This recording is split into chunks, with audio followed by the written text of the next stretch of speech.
প্রিয় দর্শক, আসসালামু আলাইকুম। প্রীতি ও শুভেচ্ছা জানিয়ে এগ্রিগ্রাফ চ্যানেলে আপনাদের সবাইকে স্বাগতম। আজকে আমরা যা আলোচনা করব তা হলো বাংলাদেশের জিডিপিতে কৃষি সেক্টরের অবদান কতটুকু। প্রিয় বন্ধুরা, মূলত এই চ্যানেলের যে উদ্দেশ্য, ওই উদ্দেশ্য ফুলফিল করার জন্য আজকেই আসলে প্রথম ভিডিও। এই চ্যানেলের উদ্দেশ্য হলো কৃষির অর্থনৈতিক দিকগুলো আলোচনা করা এবং পলিসি মেকার, প্ল্যানার যারা আছেন তাদেরকে সচেতন করা। তা আপনারা এই পর্দায় যে গ্রাফটি দেখছেন, এটা হলো বাংলাদেশের টোটাল জিডিপি। এটাকে ঐতিহাসিক জিডিপি বলে। 2000 থেকে 2024 পর্যন্ত বাংলাদেশের জিডিপি কেমন করে বেড়েছে আমরা এটা এখন আলোচনা করব। একটু যদি দেখেন তাহলে দেখা যায় 2000 সালে, দেখুন লেখা আছে 2000 সালে বাংলাদেশের জিডিপি ছিল 2,68,000 কোটি টাকা। তো যেটা দেখেন, এটা 2024 সালে এসে 2023-24 সালে এটা হয়েছে, যেটাকে আমরা যদি কোটিতে রূপান্তরিত করি তাহলে দেখা যায় 50,48,027 কোটি টাকা। এটা হলো বাংলাদেশের টোটাল জিডিপি। আমি আবার বলি, আমরা যদি কোটিতে প্রকাশ করি তাহলে 50,48,027 কোটি টাকা বাংলাদেশের বর্তমান জিডিপি। বর্তমান বলতেই পারি। তাইলে এই যে 2000 থেকে 2024 সালে 50 লক্ষ কোটি টাকায় আমাদের জিডিপি উন্নীত হলো 2000 সাল থেকে, তাহলে 2000 সাল থেকে বাংলাদেশের জিডিপি মূলত বেড়েছে 1779%। 1779%। আর যদি আমরা গুণিতকে কনভার্ট করি যে কত গুণ বেড়েছে, এটা হলো প্রায়ই 9.5 গুণ। 9.5 গুণ বেড়েছে বাংলাদেশের জিডিপি। 2000 সাল থেকে 2024 পর্যন্ত এই সময়ে বাংলাদেশের জিডিপি এই যে প্রায় 9 গুণ বেড়েছে। কেন বেড়েছে, কী পরিবর্তন এসেছে বাংলাদেশে, সেটা আমরা ভবিষ্যতে আর একটা ভিডিওতে আলোচনা করব ইনশাআল্লাহ।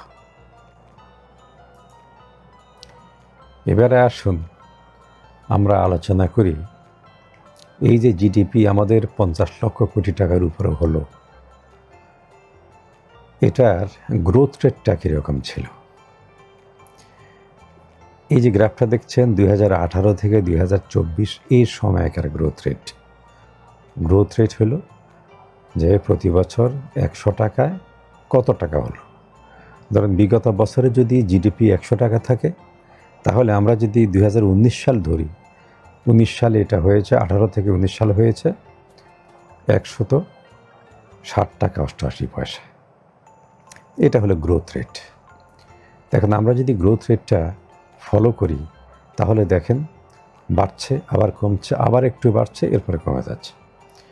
তার মানে 2019 সালের তুলনায় পরবর্তী বছরগুলোতে বাংলাদেশের মোট জিডিপি কমে গেছে। কেন কমে গেছে এটা আমরা পরবর্তীকালে আবার আরেকটা ভিডিওতে আলোচনা করব।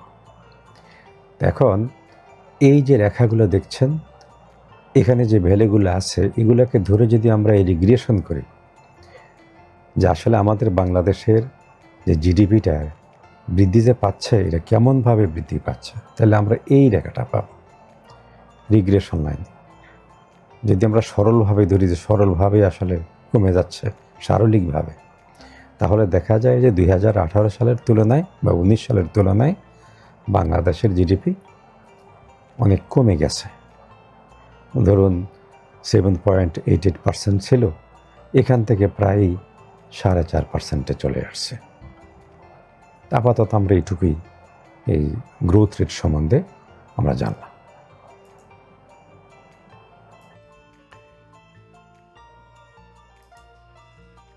এবারে আমরা দেখব যে বাংলাদেশের জিডিপিকে কয়টা সেক্টরে ভাগ করা হয়। এখানে দেখছেন যে বাংলাদেশের জিডিপির 3টা সেক্টর থেকে আসে। একটা হলো এগ্রিকালচার, একটা হলো ইন্ডাস্ট্রি বা শিল্প, আর একটা হলো সার্ভিস। সার্ভিসটা হলো এই যে আমরা চাকরি করছি, কেউ ক্ষেত খামারে কাজ করছি, কেউ রিক্সা চালাচ্ছে, কেউ ব্যবসা করছে, এগুলা সবগুলোকে বলা হয় সার্ভিস। ইন্ডাস্ট্রি যেখানে শিল্পজাত দ্রব্য উৎপাদন করা হয়।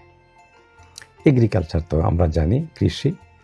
কৃষি হলো ক্ষেত খামারে বা গবাদি পশু, এগুলো পশু পাখি, এগুলো থেকে যে উৎপাদনটা আসে, আয়টা আসে, জিডিপিটা আসে, এটা এগ্রিকালচার। তাহলে জিডিপি 3টা সেক্টরে ভাগ করা। এই যে এগ্রিকালচার, এখানে ফরেস্ট এবং ফিশ এগুলো আসে। এখন বাংলাদেশের টোটাল জিডিপি আমরা এর আগে জেনেছি যে 50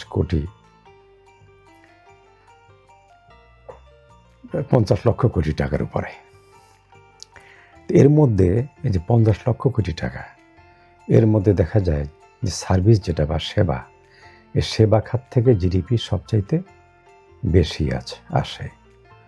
এটা 26,62,000 কোটি টাকার উপরে। আবার ইন্ডাস্ট্রি, এটা দেখেন 18,11,000 কোটি টাকার উপরে। আর কৃষির থেকে সবচেয়ে কম আসে 5,73,000 বা 74,000 কোটি টাকার মতো। তাহলে সংক্ষেপে এই সেবা খাত সবচাইতে বড় খাত, এবং দেখা যায় যে সেবা খাত থেকে আসলে সবচেয়ে বেশি জিডিপি আসে। আমরা পরে দেখব পার্সেন্টেজ আকারে যে সেবা খাত মোট জিডিপির অর্ধেক বাংলাদেশের। তা আমরা দেখলাম যে এটা হলো কৃষি সবচেয়ে কম, তারপরে ইন্ডাস্ট্রি, এটা কৃষির চাইতে বেশি, 3 গুণ বেশি, 3 গুণ। আর এটা টোটালটার অর্ধেক, প্রায় অর্ধেক সার্ভিস খাত থেকে আসে। তা কৃষি থেকে কম কেন? কোনো এক সময় কৃষি থেকে পাকিস্তান আমলে পূর্ব পাকিস্তানের জিডিপির 60%ই আসতো কৃষি থেকে। তো এখন মাত্র 5,73,000 কোটি টাকা। অ্যামাউন্ট ঠিকই আছে, কিন্তু পার্সেন্টেজ আকারে কমে গেছে। আমরা পরের গ্রাফে এটা দেখব।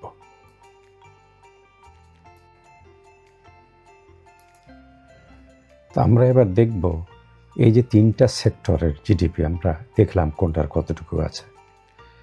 এখানে হলো গ্রোথ রেট। আগে যেমন টোটাল জিডিপির গ্রোথ রেট দেখেছিলাম, এটা হলো 3টা সেক্টরের গ্রোথ রেট।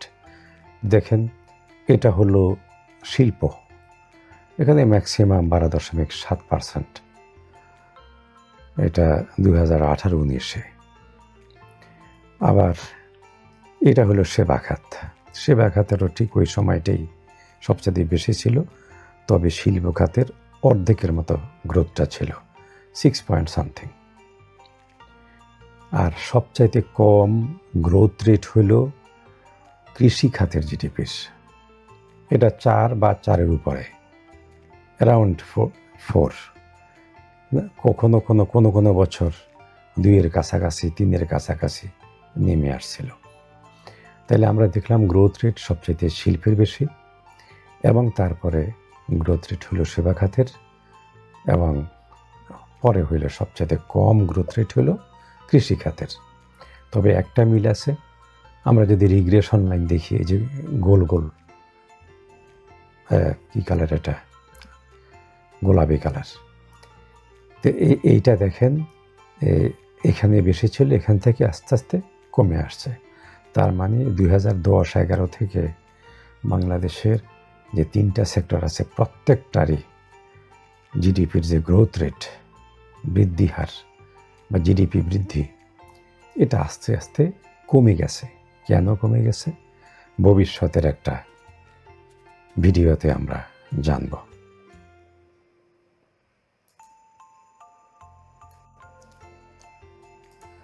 এবারে আসুন পরবর্তী গ্রাফে।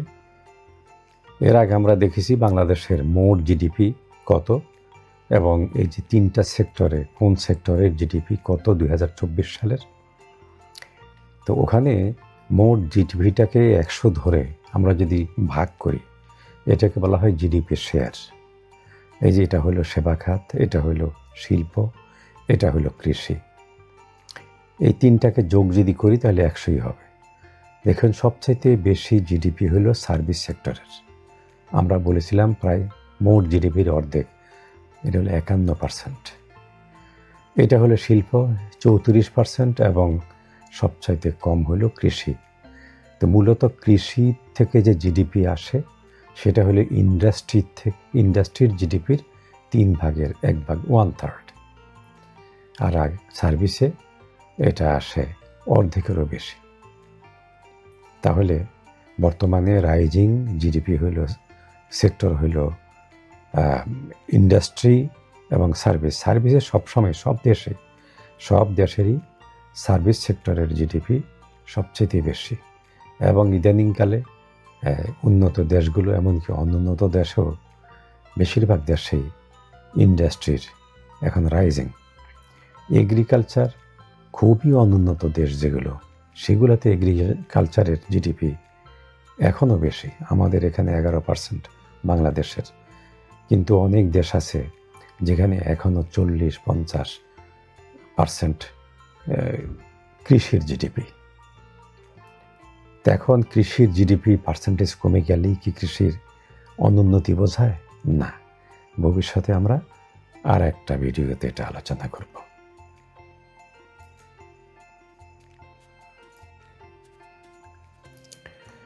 এই গ্রাফটায় আমরা দেখব এই যে 3টা সেক্টরের যে জিডিপির বৃদ্ধিটা, এটা আসলে আগের বছরগুলোর তুলনায় এটা কি কম না বেশি? যদিও আমরা দেখেছি আগে যে জিডিপির বৃদ্ধিটা কমে যাচ্ছে সবগুলোরই, কিন্তু আমরা যদি 2024 সালের জিডিপির গ্রোথ কেমন কোন সেক্টরের এটা যদি দেখি, তাহলে আমরা দেখব যে ইন্ডাস্ট্রির যে অ্যানুয়াল গ্রোথ এটা কিন্তু কমেনি।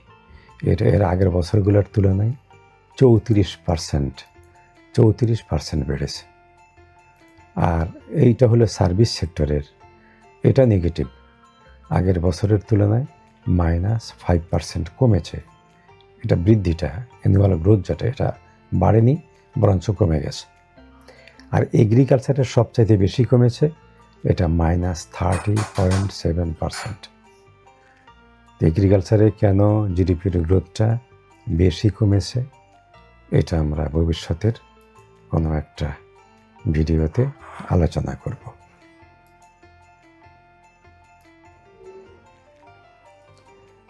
প্রিয় বন্ধুরা, আজকের ভিডিও এখানেই শেষ করতে হচ্ছে। তো আজকে আমরা আসলে যা শিখলাম সেটা হলো যে বাংলাদেশের মোট জিডিপি 50 লক্ষ কোটি টাকার উপরে। এটা আমরা এই গ্রাফ থেকে শিখলাম, যেটা 2000 সনের তুলনায় 9 গুণ বেড়েছে 2024 সালে।